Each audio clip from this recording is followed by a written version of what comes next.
కాకాని పూజితకు నోటీసులు ఇవ్వడం న్యాయానికి సంఖ్యలు వేయడమే అంటూ నెల్లూరు జిల్లా వైఎస్ఆర్ కాంగ్రెస్ పార్టీ కార్యాలయంలో వైఎస్ఆర్ కాంగ్రెస్ పార్టీ జిల్లా మహిళా అధ్యక్షురాలు లక్ష్మీ సునంద మీడియా సమావేశం నిర్వహించి మాట్లాడడం జరిగింది. కూటమి ప్రభుత్వం అన్యాయం జరిగిన చిన్నారికి అండగా నిలవాల్సింది పోయి ఆ ఘటనను ప్రశ్నించినందుకు వైఎస్ఆర్ కాంగ్రెస్ పార్టీ రాష్ట్ర మహిళా వర్కింగ్ ప్రెసిడెంట్ కాకాని పూజితకు పోలీసులు నోటీసులు జారీ చేయడం, వివరణ ఇవ్వాలని కోరడం దిగజారుడుతనానికి నిదర్శనమని ట్వీట్ చేస్తే కేసా, ప్రెస్ మీట్ పెడితే అక్రమ అరెస్టులా, ఇది ప్రజాస్వామ్యమా లేక నియంతృత్వ పోకడా అంటూ ప్రశ్నించారు. ఈ కార్యక్రమంలో వైఎస్ఆర్ కాంగ్రెస్ పార్టీ మహిళా విభాగం నాయకురాలు జ్యోతి, సౌజన్య, రమాదేవి, వాసంతి, శారద, రిజ్వానా, రోజా, రాణి, ముంతాజ్ తదితరులు పాల్గొన్నారు. ఈ మధ్య కాలంలో కోవూరు నియోజకవర్గంలో గుమ్మలదిబ్బ గ్రామంలో ఒక కుటుంబంలో ఒక బాలికకి ఒక దుర్ఘటన జరిగింది. వైఎస్ఆర్సీపీ పార్టీ మహిళా విభాగం జోనల్ వర్కింగ్ ప్రెసిడెంట్ అయిన కాకాని పూజిత గారు కూటమి ప్రభుత్వాన్ని ప్రశ్నించడం జరిగింది. వరుసగా ఇన్ని దాడులు మహిళల మీద, బాలికల మీద, చిన్నారుల మీద జరుగుతూ ఉంటే కూటమి ప్రభుత్వం ఏం చేస్తుంది? ఎందుకు చర్యలు తీసుకోలేకపోతూ ఉంది? ఎందుకు దుర్ఘటనల్ని ఆపలేకపోతుంది? దోషుల్ని ఎందుకు పట్టుకోలేకపోతుంది అనని కాకాని పూజిత గారు కూటమి ప్రభుత్వాన్ని ప్రశ్నిస్తే, ఆ కుటుంబానికి న్యాయం జరగాల్సింది పోయి ఎవరైతే ప్రశ్నిస్తున్నారో ఆ ప్రశ్నించిన గొంతుకే పోలీస్ వాళ్ళు కేసులు పెట్టడం జరుగుతుంది. ఇంత అన్యాయం ఈ రాష్ట్రంలో ఇంకెక్కడైనా ఉందా? కాకాని పూజిత గారు ఏం చేశారు? ఒక దుర్ఘటన జరిగితే దాన్ని న్యాయం చేయండి ఆ బాలికి, ఆ కుటుంబానికి అని చెప్పి ట్వీట్ చేశారు. అలాగే ఒక ప్రెస్ మీట్ పెట్టి ప్రజలకి తెలియజేశారు, ఏదైతే ఈ దుర్ఘటనలు మహిళల మీద, బాలికల మీద జరుగుతున్నాయో మళ్ళీ రిపీట్ గా జరగకుండా ఉండడానికి మీరు ఏం చర్యలు తీసుకుంటున్నారని గవర్నమెంట్ అడుగుతున్నారు. దానికి ఒక పోలీస్ కేసు పెడతారా? ఎంత అన్యాయము! మనం ప్రజాస్వామ్య ప్రభుత్వంలో ఉన్నామా లేకపోతే అప్రజాస్వామ్యంలో ఉన్నామా?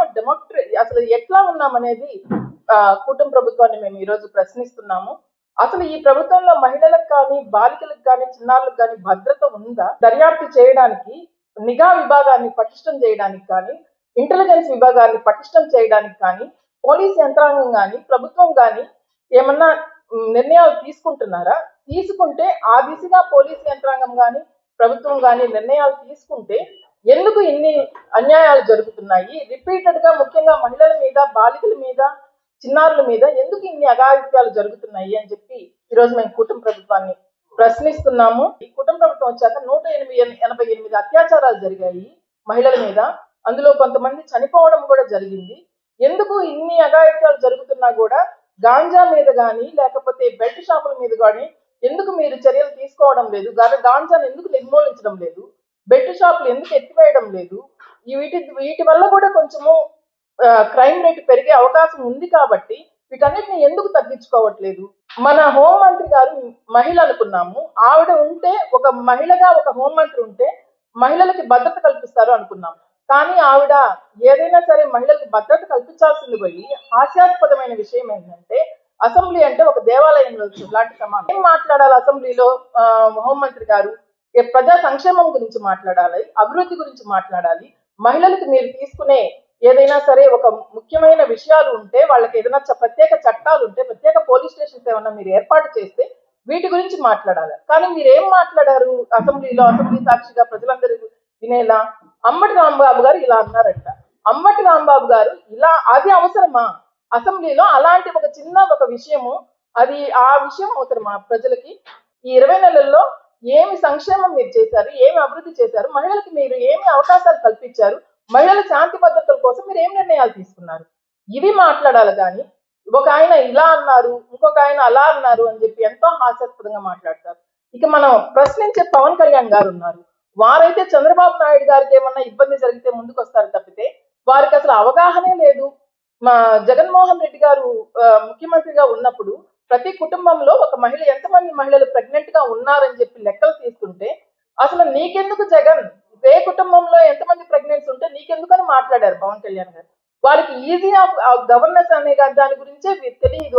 వారికి శిశు సంక్షేమ పథకం ఒకటి ఉంటుందని, అది సెంట్రల్ గవర్నమెంట్, స్టేట్ గవర్నమెంట్ కలిసి పనిచేస్తాయని, అంగన్వాడీ విభాగాన్ని ఒకటి పెట్టుంటారని, స్త్రీలకు బాలింతలైన స్త్రీలు వీక్ గా ఉంటారు కాబట్టి వాళ్ళకి పోషక విలువలు అందిస్తారని చెప్పి ఇవన్నీ కూడా పవన్ కళ్యాణ్ గారికి తెలియదు. అలాంటి వారు మహిళలకి భద్రత కల్పిస్తారని మనం ఈరోజు ఎలా అనుకుంటాం? ఇలాంటి వారు గవర్నమెంట్ లో ఉంటే మనకు భద్రత కల్పిస్తారని చెప్పి, మహిళలకి చిన్నారులకు భద్రత కల్పిస్తారని, బాలికలకు భద్రత కల్పిస్తారని మనం ఎలా అనుకుంటాము? ఇంత దౌర్భాగ్య స్థితిలో మనం ఈరోజు ఈ కూటమి ప్రభుత్వంలో ఉన్నాము.